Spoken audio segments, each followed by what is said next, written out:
3 ದಿನಗಳ ಹಿಂದೆ ನಾಪತ್ತೆಯಾಗಿದ್ದ ಮಹಿಳೆ ಇಂದು ಶವವಾಗಿ ಪತ್ತೆಯಾಗಿದ್ದು, ಸಹೋದ್ಯೋಗಿ ದಿವಾಕರ್ ವಾಸವಿದ್ದ ಕೊಠಡಿಯಲ್ಲಿ ಮಹಿಳೆ ಶವವಾಗಿ ಪತ್ತೆಯಾಗಿರುವುದು ಹಲವು ಅನುಮಾನಗಳಿಗೆ ಕಾರಣವಾಗಿದೆ.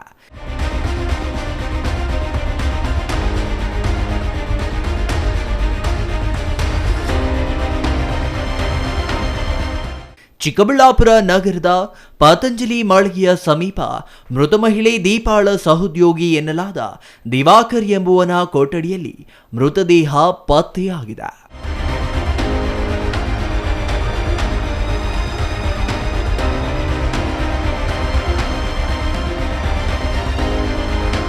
ಸಂಪೂರ್ಣ ಕೊಳೆತ ಸ್ಥಿತಿಯಲ್ಲಿ 40 ವರ್ಷದ ದೀಪಾ ಮೃತದೇಹ ಪತ್ತೆಯಾಗಿದ್ದು, 3 ದಿನಗಳ ಹಿಂದೆ ತರಕಾರಿ ತರಲು ಹೋಗಿದ್ದ ಮಹಿಳೆ ನಾಪತ್ತೆಯಾಗಿದ್ದಳು ಎಂದು ತಿಳಿದು ಬಂದಿದೆ. ಘಟನೆ ನಂತರ ತಲೆಮರೆಸಿಕೊಂಡಿರುವ ದೀಪಾ ಸಹೋದ್ಯೋಗಿಗಳಾದ ದಿವಾಕರ್ ಹಾಗೂ ಸುರೇಶ್ ಎಂಬುವರ ಮೇಲೆ ಅನುಮಾನ ವ್ಯಕ್ತವಾಗುತ್ತಿದೆ.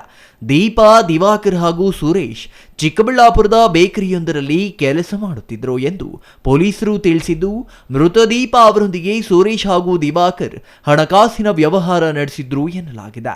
ಹಣಕಾಸಿನ ವಿಚಾರದಲ್ಲಿ ವೈಮನಸ್ಸು ಮೂಡಿ ಕೊಲೆ ನಡೆದಿರುವ ಶಂಕೆ ವ್ಯಕ್ತವಾಗಿದ್ದು, ಸ್ಥಳಕ್ಕೆ ಚಿಕ್ಕಬಳ್ಳಾಪುರ ನಗರ ಪೊಲೀಸರು ಭೇಟಿ ನೀಡಿ ಪರಿಶೀಲನೆ ನಡೆಸಿದ್ದಾರೆ. Jangalahalli Ashwath, CTV news, Chikkaballapur.